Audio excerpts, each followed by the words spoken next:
Prudent Scholars in association with Goa Headmasters Association.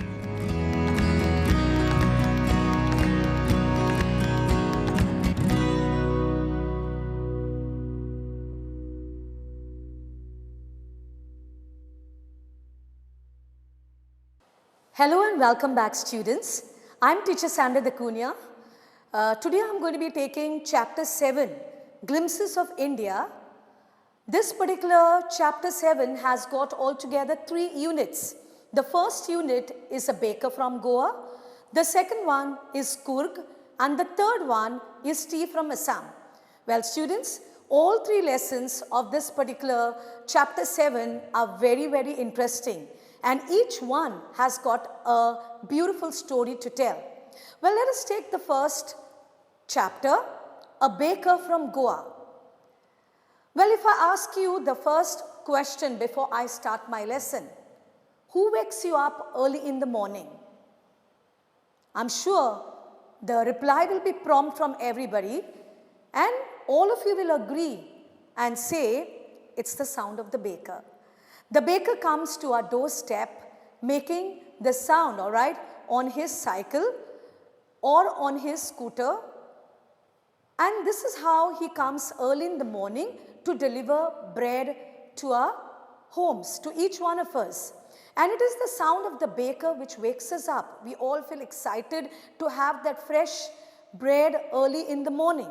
Well, students, I'm sure the pictures that I've shown here in this particular slide are very, very known to you. In this picture, you can see a baker on a cycle with his basket behind with bread inside the basket. I'm sure everybody is excited definitely when they see the baker coming to a doorstep. In the middle picture, you can see the furnace. Well, that's the traditional furnace. Till today, such type of furnaces do exist in a state of Goa. In the third picture, I've shown you a baker selling bread early in the morning, or maybe could be the second half of the day where he sells different kinds of bread. As you all know, we have got varieties of bread which are being made by our bakers. And of course, the top picture is a beautiful painting of a poder, the Goan poder, all right, whom we address in our local language. A baker is called as poder. So students, without wasting much time, let us move on to the next part of this lesson, A Baker from Goa.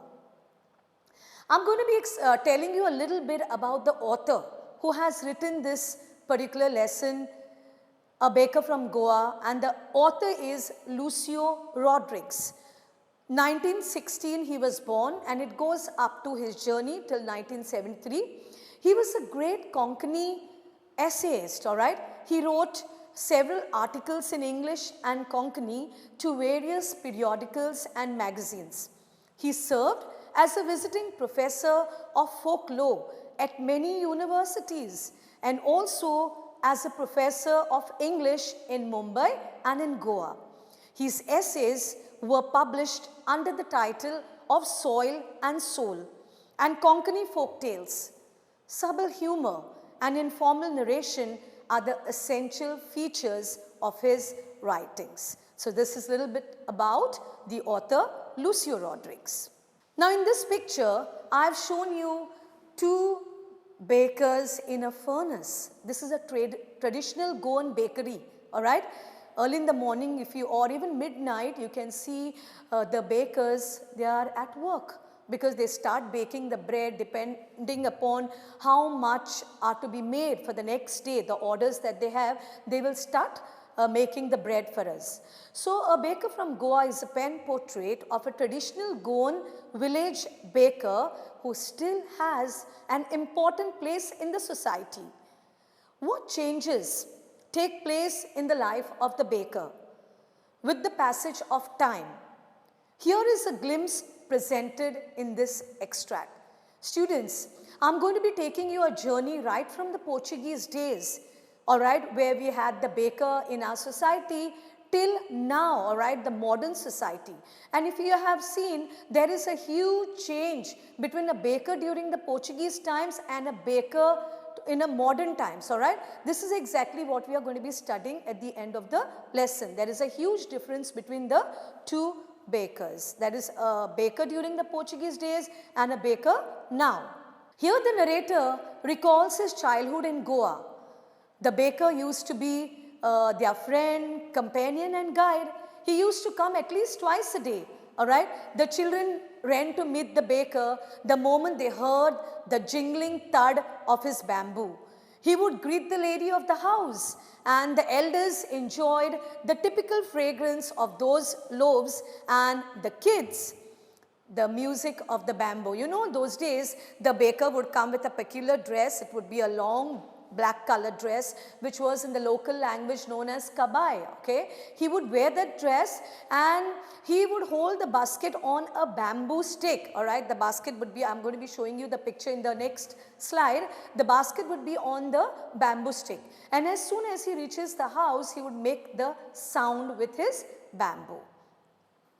So students, in this extract the author remembers his old days in Goa when the village baker occupied an important place in life.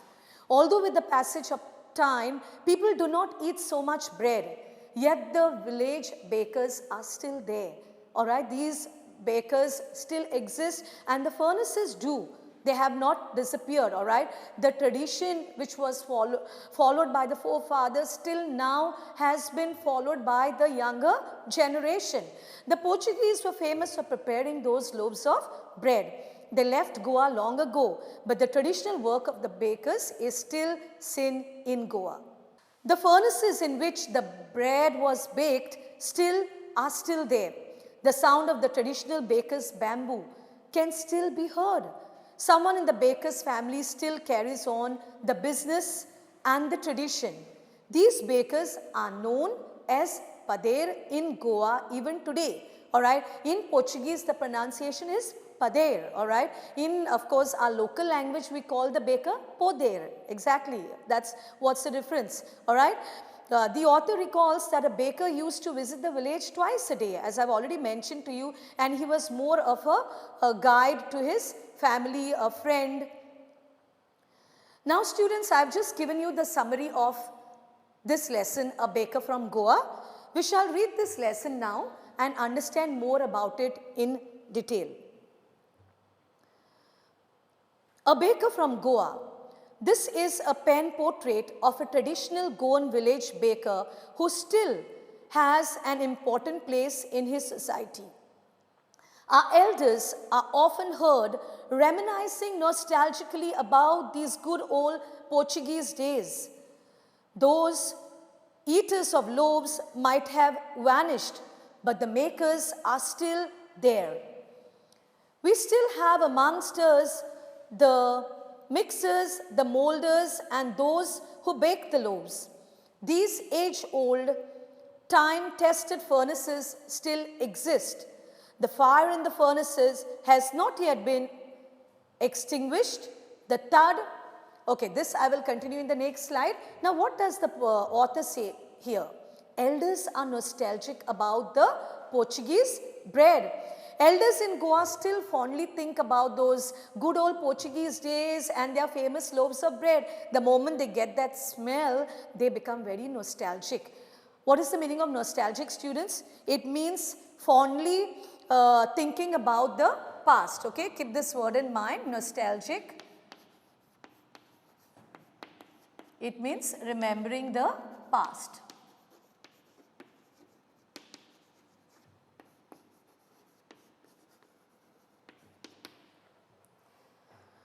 The fire in the furnaces that makes this bread has not yet been extinguished. Alright, so till today you can see those furnaces existing in our society. So students, I hope you have understood the first part of this lesson, alright, where we have discussed about how the elders in Goa are still nostalgic, thinking about the good old Portuguese days, that is the loaves, the bread that they had. Let us move on to the next part of the lesson. The traditional baker's bamboo heralding the arrival in the morning can still be heard in some places. Maybe the father is not alive, but the son still carries on the family profession. These bakers are even today known as padeiro in Goa. During our childhood in Goa, the baker used to be our friend, companion and guide. He used to come at least twice a day. Once when he set out in the morning on a selling round, and then again when he returned after emptying his huge basket. So students, you got to keep this in mind. The baker would come to their houses twice a day. Once, that is early in the morning, to give the bread, and second time while returning back to his place, he would drop by, and that would be his second visit to their houses. Why was it so? Was it for the love of that loaf? So why did he come twice a day to their house? Did he like that bread so much? Not at all. The loaves were bought by some Paskin or Bastin. Alright? The maid servant of the house. So the loaf, that is the bread, was bought by the maid servant of the house. What we longed for were those bread bangles. Well students, all of you know what are bread bangles? Alright, I have shown you the picture right there, what are bread bangles. I am sure many of you have eaten those bread bangles when you were a little baby, because most of the time babies are given those dipped in black tea or milk tea, depends how the parents would like to give them. But these were the bread bangles even sold during the Portuguese days, okay. So he says, what we longed for were those bread bangles which we chose carefully. Sometimes it was special bread of special make, and sometimes he would also come with a very special bread. As you all know, we have a sweet bread which is called ball, right? So most of us have those breads which are available with the baker. Most of the time in the evening you find the bakers selling the sweet bread besides the other breads as well. The baker made his musical entry on the scene with the jang jang sound of a specially made bamboo stuff. So as I told you, he would make the sound with a stick, alright. And once that sound was heard, the people in the house would come out to welcome the baker. One hand supported the basket on his head and the other banged the bamboo on the ground. So in one hand he had the basket on his head, where he would use the hand to support the basket.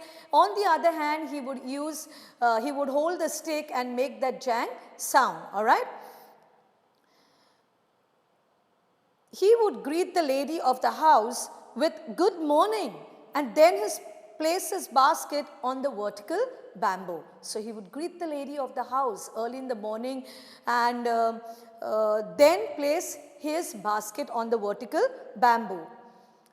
We kids would be pushed aside with a mild rebuke, and the loaves would be delivered to the servant. So sometimes the baker would give us a mild shout, alright, because all of us would come together, rush near the basket and try to see what's in. So he would just try to give us a little shout and say, come on, you all move aside, and the bread would be then handed over to the maid of the house. But we would not give up.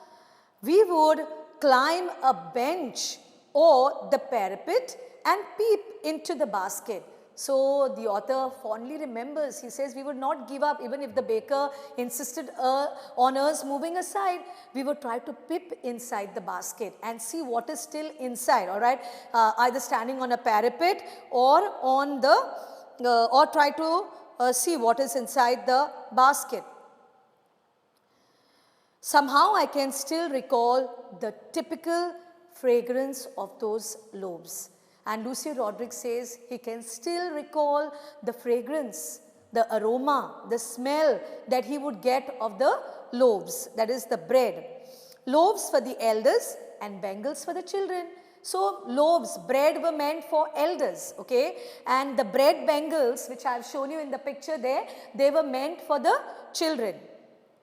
Then we did not even care to brush our teeth or wash our mouths properly. And why should we? So the author remembers, we did not even care to brush our teeth or wash our mouths properly. Who would take the trouble of plucking the mango leaf for the toothbrush? He says, and those days they did not use a toothbrush to brush their teeth. They would pluck a mango leaf, and with the help of the mango leaf, they would brush their teeth. Well, I'm sure that sounds a little bit weird to you, but this is exactly what happened during those days, during the olden days.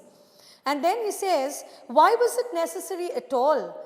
The tiger never brushed his teeth. And then the author says, why was it important to brush our teeth? All right, then he refers to the tiger. He says the tiger never brushed his teeth. Hot tea could wash and clean up everything so nicely. So what they would do is they would take a hot glass of water and rinse their mouth with that hot water. And he says that was more than enough, all right, to make you feel good. So everything would be nicely cleansed, and he says after all this would give them a nice feeling. So students, in this particular part of the lesson, we have to keep in mind how the baker came, all right, early in the morning. I have told you he came twice, that is once to deliver the bread, and the second time would be when he would return to his home, all right. Not because he loved the bread or so, but he had a special reason for that as well. And then in the second part of the lesson, I have told you how he would use the bamboo stick, all right. He would make that jang jang sound, all right, with his traditional bamboo stick. And hearing that sound, the people of the house would come out, all right, to greet the baker. He would also greet them by wishing them good morning and so forth. So children would also all rush to the baker, more because not they wanted to eat the bread at that time itself, but because they wanted to see what is there in his basket. So the excitement was more among the children, and then he would slightly rebuke them, scold them a little bit, all right, and make them move a little aside and ask the maid of the house to take the bread. That's the last part of this lesson, student. Now, here we come to the part where baker was a very important person in the society. Especially we will discuss about the marriages in Goa, all right, how important the baker was during those days. Now let us read that part of the lesson. Marriage gifts are meaningless without the sweet bread known as the ball. As I've already told you, the sweet bread was called ball. Just as a party or a feast loses its charm without bread. So students, many times you attend parties, you have attended parties in Goa, you have gone for weddings, you'll see different types of bread which are spread on the table. Alright, we also have a sliced bread. You go to a big shop where they sell different types of biscuits, cookies, breads, alright, you will see variety of shapes there as well. So this is the difference between a traditional baker and a modern bakery, a traditional bakery and a modern bakery. The lady of the house must prepare sandwiches on the occasion of her daughter's engagement. So if there is an occasion in the house, for example, Lucy Rodriguez talks about her daughter's engagement. So even on such kind of occasions, they had the lady of the house preparing bread sandwiches. You know, today even we prepare bread sandwiches and we apply butter, jam, or maybe chutney, and we have got different kind of spreads and dips which we apply on our bread. Cakes and bolinas are a must for Christmas as well as other festivals. Till today, you see, cakes are a must. I've shown you the picture of a cake over there, sandwiches, and then we have those traditional bolinas. You know all that these biscuits, the special bolinas in Goa are made of coconut and rava, right? Semolina. So with a combination of these two ingredients, the coconut juice, eggs, of course, we make the bolinas. Then the sandwiches are still made even today. Even if we think of going out on a picnic, we ask mom to pack some sandwiches in our tiffin. Cake is still used on birthdays. So you see students, all this tradition which was followed during the Portuguese days is still continued by the people. Thus the presence of the baker's furnace in the village is absolutely essential. Very important. The furnace is absolutely essential. What is the meaning of essential? Very important, okay? So students, today if you go to the villages in Goa, you still find the furnaces. Alright, those people, the makers of those furnaces might have died and gone, but the tradition is followed, alright, by their, that is children. It has been followed from one generation to another. The baker or bread seller of those days had a peculiar dress known as the kabai.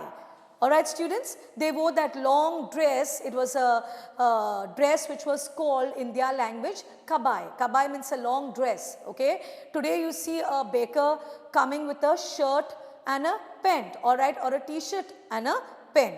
It was a single piece long frock reaching down to the knees. So it was a one-piece dress reaching right up to the knees of the baker. This dress was called kabai.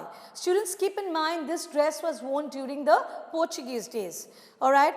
In our childhood, we saw bakers wearing a shirt and a trouser which was shorter than full length ones and longer than half pants. I'm sure students, you have seen a baker like that as well. He wears a trouser which is longer than the knee length, alright, or sometimes a long pant. And he wears a t-shirt or a shirt, depends on what he prefers to wear. Even today, everyone who wears a half pant which reaches just below the knees invites the comment that he is dressed like a poder. So you see any boy dressed up with a pant which is just below his knees, people will say, oh, he is dressed up like a pader. The baker usually collected the bills at the end of the month. This was a tradition which was followed during the Portuguese days. The baker would come to the house to deliver the bread, but the people would not give the money there and there, okay. So what the baker did, at the end of the month, he would collect the money from the people. And of course, the bills were well maintained. Today we have books to maintain the bills, alright, and we keep day-to-day's account. Let us find out how the baker kept his bills prepared and how he knew how much he needed to collect from each house. Monthly accounts used to be recorded on some wall in pencil. So students, keep this in mind. So all the monthly accounts were written down on a wall. We have our walls, no? Room walls. The baker would make a record of those bills on the walls of the house, okay? And he would write these bills in pencil. Baking was indeed a profitable profession in the good old days. In the old days, it was a very profitable profession. What does that mean? Profitable. Bakers made a lot of money. Students, do you think today baking is a highly profitable profession? Are these bakers of Goa very rich today? Are they making a lot of money? What do you think so? Why is today a baker not able to make the same amount of money which he made during the Portuguese days or even during a little later, alright?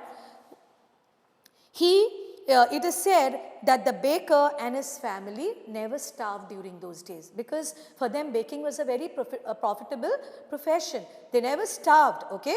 He and his family and servants looked happy and prosperous. They all looked nice, very happy, very prosperous. They had a lot of money with them because baking was a very profitable profession. Their plump physique. What is the meaning of plump? When somebody has nice chubby cheeks, right? We say that person or somebody who's got a nice and round body, we say he's nice and plump. So the plump physique was an open testimony to this.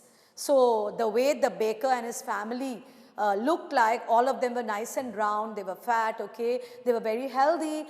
Very soon you could make out that they belonged to the baker's family. Even today, any person with a jackfruit-like physical appearance is easily compared to a baker. Even today, anybody who has got a jackfruit-like appearance, which means who is nice and round, alright, at his waist and who is quite big in size, we till today compare him to a baker. So students, with this, we have come to the end of this lesson, and this is about a baker from Goa. Well, students, we will just have a look at how the baker's importance on Christmas and other festivals was very important, right? Marriage gifts in Goa, they were said to be meaningless without the sweet bread or the ball, as I've already told you about this point. Any party or feast was incomplete without bread. The baker was very important for the village, and cakes, bolinas, sandwiches, all these were baked and made during any important occasion in Goa. Students, in the last slide, I have shown you a baker from Goa, alright, and in this slide you will see a few differences between a traditional baker and a modern baker, yeah. The bread that was made during the olden days and the type of bread that we make now. We might have different types of sizes, different shapes, alright, but you see there are a lot of differences during the during those days how the bread was made, that is the traditional bread and the modern bread. Facts about bakers of Goa. A traditional baker in Goa is called pader. In the Portuguese days, bakers used to wear knee-length single-piece frock known as cabai. Modern bakers, they are large independent bakeries.